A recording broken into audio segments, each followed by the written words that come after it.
Welcome to the MaxPreps Top 25, Milton High School. The Eagles out of Georgia jumped all the way to 18 after beating Grayson 45-35 to clinch a spot in Georgia's 7A state championship.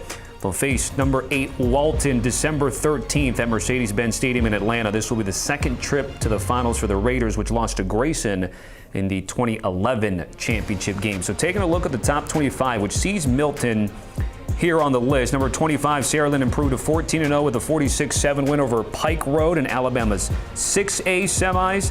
Next up is Clay Chalkville in the state championship game Friday at Bryant-Denny Stadium. Then if we go to the top 10, number 6 North Shore takes on number 22 Westlake with a spot in the state championship game on the line. Class 6A D1 in Texas, where the winner of Duncanville and North Crowley awaits on the other side.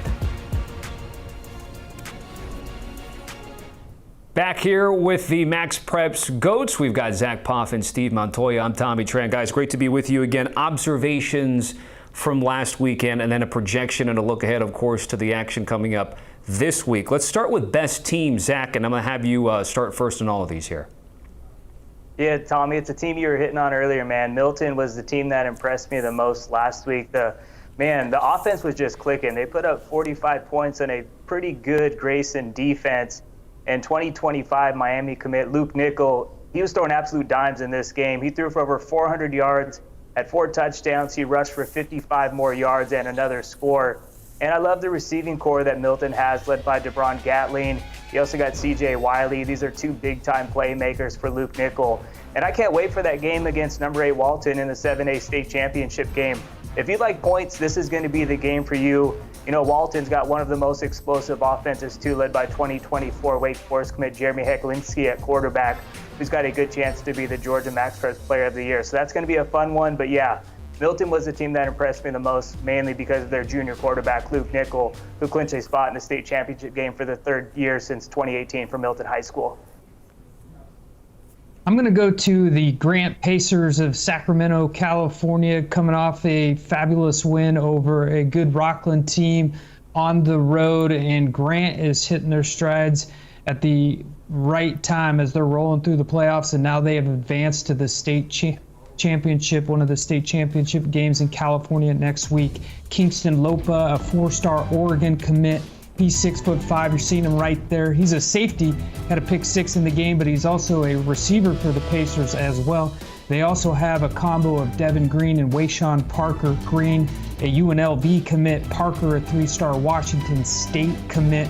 They have a massive offensive line who opens up major holes. Their defense plays really well, and I really like Luke Alexander, their junior quarterback, and the Pacer Nation, a faithful group, a lot of alumni. Shaq Thompson comes to mind. They're all there supporting the Pacers this week down in Southern California. Love the it. State title game. What about Zack, top player? Yeah, there were a lot of ballers last week, but I'm going with the sophomore who played in the Division I championship in Ohio, and that's St. Edward's Brandon White. And, you know, St. Edward's got a big-time offensive line. You know, they got the Armstrong twins, a couple of Ohio State commits, and Ben Roebuck, a Michigan commit. But they're paving the way for the sophomore running back who's super saucy, Brandon White. He had 32 carries for 235 yards and 3 tutties. And this is a dude who's really impressed me as the season's progressed for St. Edward. This is going to be that next big-time running back from the state of Ohio. Brandon White, a name to remember. He had a huge playoff and capped it off with a 3-touchdown performance and a 31-21 win as St. Edward became the first school in Ohio to win 3 consecutive Division I titles since 1995. Yeah, my player is Jaden Nickens of Millwood High School, the 4-star Oklahoma commit. And the reason he's my player of the week, well, many reasons, but the main reason is they were trailing with virtually no time left on the clock. They kicked it to him, and he returned one back to the house, 77 yards and you're going to see it right here. They're trailing in the game, just a few seconds left to go. Nickens, the 4-star, then takes this one all the way back for the game-winning walk-off kickoff return. Not sure why you'd kick it to him, but they did, and he made him pay. And they will advance to the state championship next week. That's a walk-off kickoff return right there. Great video. And by the way, when we get now to top play, Steve, I know you've got a prayer that was answered, but Zach, what do you have for us before we get to Steve's play? Yeah, I mean, this was kind of a prayer that was answered too. That this is in West Virginia, the 2A state championship game. Landon Frey, who's been a big-time playmaker all season long for North Marion High School, and they're trailing 49-42 before this play happens. And quarterback just throws it up. He knows he's got Frey there. Makes an outstanding one-handed grab. It was initially ruled incomplete, but luckily in West Virginia, they adopted a replay system in the state championship game, so they're able to take a look at it, and they're able to overturn it for a touchdown. You see it here, one-hand bobble, able to keep his foot down and able to get control of the ball. This is one of the best catches I've seen. The slow-mo really shows how great of a grab this was. Landon Frey, big-time play, one of the best catches I've seen all year. They did go for 2 in the win. They didn't get the 2-point conversion as there was 14 seconds left. That made it 49-48, but that doesn't take away from the big-time play from Landon Frey out in West Virginia. Yeah, that was a great play. This was, like you said, Tom, this was more of a prayer answered by Devin Jackson. Somehow he was in the right spot at the right time off a tip pass. His quarterback, Kingston Tisdale, threw it up, and this just luck right here as the ball tips into his hand. Birmingham gets the win 30-28. They beat Del Norte. They'll advance to the state championship in California. The pass was intended for Peyton Waters, but it got deflected. Devin Jackson right there. It was almost like he was running in stride, made the catch, like they drew it up like that, but no, it was just deflected, and as you see right here, it just lands perfectly right in his hands, and he snags it, runs it in for a walk. I mean, you just see so many crazy things happen at the high school level, and that's just a few examples right there. Yeah, no doubt. And then, of course, we have to talk about the game of the week, Zach Poff. Where are we headed? Yeah, we're going to SoCal, man. The CIF Open Division state title. It's going to be at Saddleback College.